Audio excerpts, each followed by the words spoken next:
So it's a very sunny day again. It has been raining all morning, and I thought I would do a quick review, comparison really, of first kind of thoughts on using the Leica Q2 for the last few days. So a lot of, I imagine, Leica users or potential Leica buyers are going to be, looking at something like a Q2 to start them off on their journey, and then probably doing research between something like an M10 P, M10R and Q2. There's a considerable cost difference, with the lenses. Something like that's going to cost you 15,000, 20,000 Singapore dollars, and if you end up with a range of lenses for the M10, it's going to easily go into tens of thousands very quickly.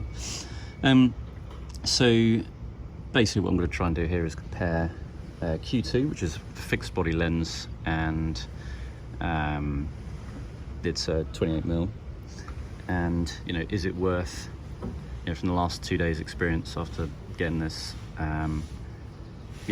is it worth just having that instead of an M10? So the short answer is I think the Q2 is a great camera. It's great all-rounder. The macro function, that I've been able to play around with in terms of, just easily swapping like that, and being able to take, whether it's food photography when I've been out having dinner, taking pictures of insects, plants, flowers, things like that, has been brilliant, and the quality is incredible. I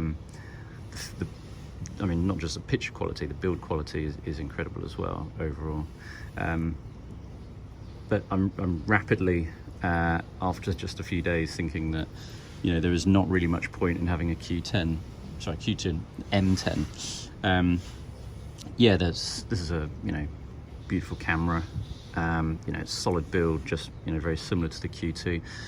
But overall, I mean, I won't go into specs too much, but this is a 40 megapixel, this is 47 megapixel. There isn't much point in spending double the amount of money for a very similar camera, which you're really going to get similar results on. So I mean, just the short summary is that I think the Q2 is really a better camera. It allows you, it's got more megapixels, it allows you more flexibility, it's half the price.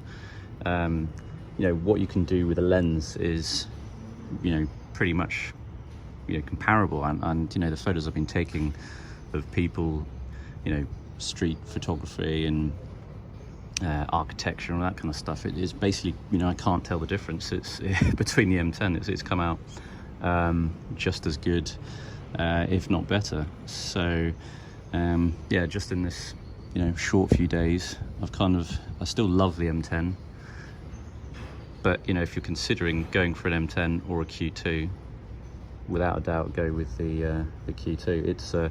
It's a great everyday carry camera. If you're going on holiday, you don't have to mess around, take several heavy lenses, heavy and expensive lenses. You've just got this one piece to walk around with, and it's going to give you much more flexibility, whether you're, as I said, eating out, wanting to take pictures for Instagram of food, or you want to take a picture of architecture and then have it printed out and frame it. So overall, I'm very, very pleased with the Q2, and it does make me wonder, do you need the M10? Just to do a couple of size comparisons while I'm here as well. I mean, you can see very similar in terms of size and thickness. The Q2 is a little higher, although I do have this case on at the moment. I can take that off. I'll probably do another video just to do some side-by-side comparisons of the images that I've taken with both options. So you see the Q2 is a little bit higher, and the M10 is a little bit longer.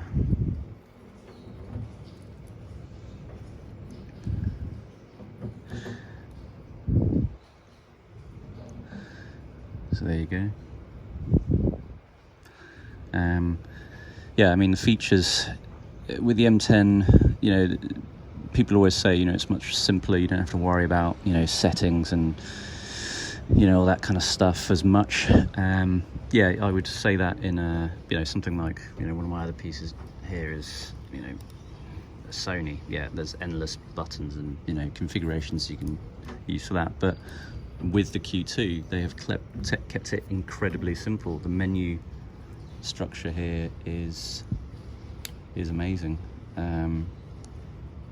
It's very simple to, don't know if you can see that, set that between photo and video and everything else, and it's kind of really, I feel like it's embodied the M10 simplicity in the Q2, but just more advanced. So yeah, very happy. Any questions, let me know in the comment. Thanks for watching, and I'll try and post another video with comparison shots and video in a few days.